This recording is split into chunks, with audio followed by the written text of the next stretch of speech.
Guys my name is Neeraj. Welcome to my YouTube channel.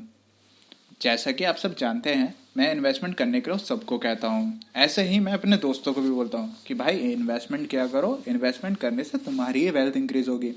But वो मुझे हमेशा एक ही चीज़ बोलते हैं, भाई पैसा कहाँ है, और दूसरा भाई बाद में करेंगे जब पैसा आएगा। आई एम श्योर आप भी यही सोचते होगे और यही कहते हुए भी होगे जो भी आपको इन्वेस्टमेंट की एडवाइस देता होगा। तो आज मैं आपको लेट इन्वेस्टमेंट करने के डिसएडवांटेज को डिस्कस करूंगा और साथ ही 100 रुपये और उससे भी कम अमाउंट पे इन्वेस्टमेंट करने का तरीका भी बताऊंगा। So now begin. Early investment versus late investment. दो पर्सन है, लेट और अर्ली, दोनों को इन्वेस्टमेंट करनी है। दोनों की एज 20 है, दोनों की इनकम सेम है 30,000, दोनों का इन्वेस्टमेंट अमाउंट भी सेम है 3,000, रिटर्न भी सेम है 15%। बट लेट थोड़ा लेट है, उसने 30 ईयर से इन्वेस्टमेंट स्टार्ट की और 60 ईयर तक करता रहा। अर्ली ने 20 ईयर से इन्वेस्टमेंट स्टार्ट की और वो भी सिर्फ 10 साल तक। मतलब कि जब लेट ने इन्वेस्टमेंट स्टार्ट करी तब तक तो अर्ली ने डिपॉजिट करना ही बंद कर दिया था। At the age of 60 total deposit of late 10,80,000 और अर्ली का 3,60,000।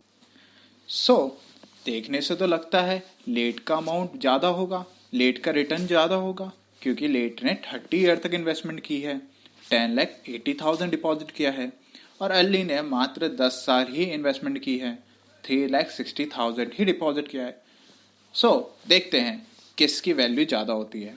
Now total value of late 1,69,22,454 और total value of early is 5,23,28,635।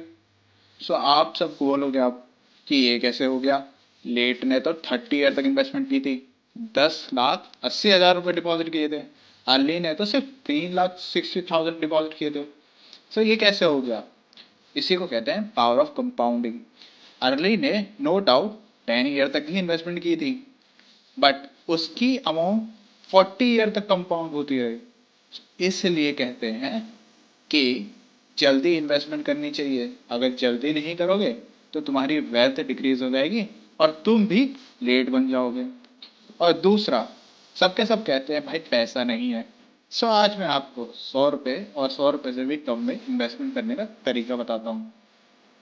अगर आपके पास 100 रुपये या उससे ज़्यादा है तो आप म्यूचुअल फंड में अपनी SIP स्टार्ट कर सकते हो, जैसे कि Nippon India index fund Sensex plan, ICICI prudential Sensex index fund, Kotak blue chip fund direct grow. ये ऐसे फंड हैं जिनमें आप 100 रुपये से भी स्टार्ट कर सकते हो। ऐसे ही बहुत सारे फंड हैं जो आप 100 रुपये से भी स्टार्ट कर सकते हो। So if you like my video, please like, subscribe, share. Thank you and start investing.